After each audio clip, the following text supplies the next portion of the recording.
In the ancient world, there was all sorts of cults. You know, we hear about the pinching of incense to Caesar, but people didn't really have a popular devotion to Caesar. Sure, yeah. Like it was like paying your taxes. It was a like, required fine, thing. I'll pinch my whatever. He's the son of God. Whatever. I'm just going to go about my life. But the devotion to Artemis Ephesia was a popular devotion, and you see this in the Book of Acts in this very interesting scene.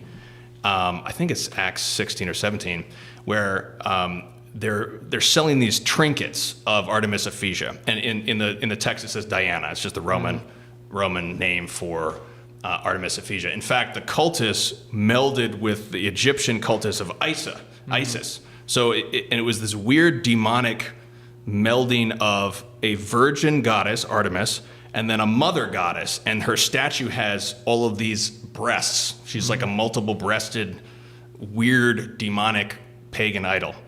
So in the Book of Acts, they're selling these trinkets of Diana, and St. Paul's preaching, and the silversmiths say, oh, hey, what's going on? We're losing our business. So then they whip up the mob, and the text says that they cried out for 2 hours straight, great is Diana of the Ephesians. And this is this insane uproar. And in the text, it even says, all of Asia, meaning all of Turkey, modern-day Turkey, when they say Asia, that's what they mean.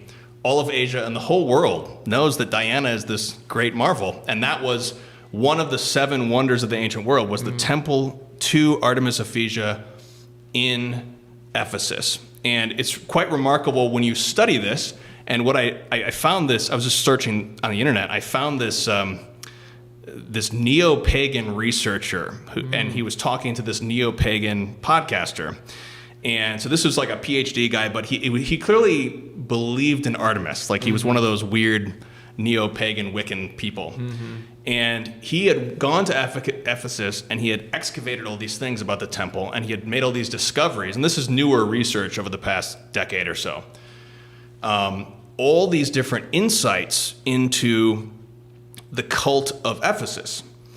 For example, the priests of Ephesus were called the spirits of the air. And St. Paul talks about the spirits of the air when he writes to the Ephesians and to St. Timothy. And there were also these priestesses. They had female priests. They also had castrated male priests. And it was this bizarre, like, proto-feminist cult. And so all of this was going on, and it was pre-existing to the gospel. And the gospel comes, and what we find on today's feast day is we find that this is the first big Marian event which overcomes an existing demonic female element, like we saw with Guadalupe. It's the same sort of thing going on. Because what happens is God sends these earthquakes and plagues to Ephesus, and the Ephesians start to lose their faith in Artemis Ephesia.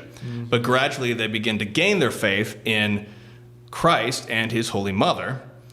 And the legends tell us, the pious legends, and even the visions of Catherine Emmerich indicate that St. John brought Our Lady to Ephesus, and they lived in Ephesus, and there's a house of Our Lady in Ephesus. So all these connections to Ephesus, where Our Lady went to Ephesus. Some people think she was assumed in heaven from Ephesus. Some think Jerusalem. But all these connections to Ephesus as this epicenter of this pre-existing sort of demonic maternity virgin cult that gets supplanted by Our Lady the Theotokos at this council. And what's even more intense to me is that the Council of Ephesus itself was a disaster. There was a bunch of bloodshed and rioting and craziness that was going on. And the immediate aftermath of the council was a schism between the Church of Antioch and the Church of Alexandria. And immediately after that council, there was another ecclesiastical event called the Formula of Union, where St. Cyril and St. John of Antioch signed a common pact. They agreed to jettison Nestorius, but they both agreed on the doctrine and the term Theotokos and the doctrine thereof. But this is really Mary triumphing not only over Artemis Ephesia, but also over the evils of synods. What's great about this feast day is it shows us that Mary triumphs even over the chaos of churchmen who are being chaotic with each other. And Our Lady brings about the purposes of God nevertheless.